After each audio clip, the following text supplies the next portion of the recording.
নমস্কার, আমি বাবলি আর আপনারা দেখছেন বঙ্গবাবলি ইউটিউব চ্যানেল। আপনাদের সকলকে বঙ্গবাবলি ইউটিউব চ্যানেলে স্বাগত। চলে এসেছে আজকে নতুন ভিডিও নিয়ে। আজকের ভিডিওটি আইসিডিএস কেন্দ্রিক।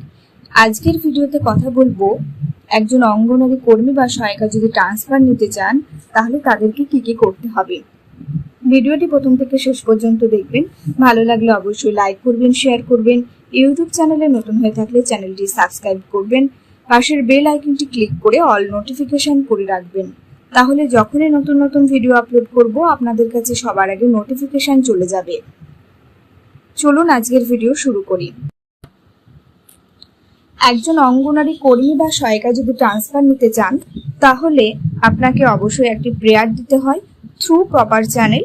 ট্রান্সফারের জন্য প্রপার রিজন দেখাতে হবে। আপনার রিজন বা আপনার কারণটা যদি সঠিক হয়, আপনি কি কারণের জন্য ট্রান্সফার নিতে চাইছেন সেই কারণটা যদি সঠিক বা গ্রহণযোগ্য হয় তাহলে অবশ্যই আপনার ট্রান্সফার হবে। প্রেয়ারের চিঠিতে অথবা আলাদাভাবে এনওসি নিতে হয় দুই অফিস থেকেই, মানে আপনি যে প্রজেক্টে যাবেন সেখানকার অফিস থেকে আর যেখান থেকে যাচ্ছেন সেখানকার দুই অফিস থেকেই এনওসি নিতে হবে, নো অবজেকশন সার্টিফিকেট।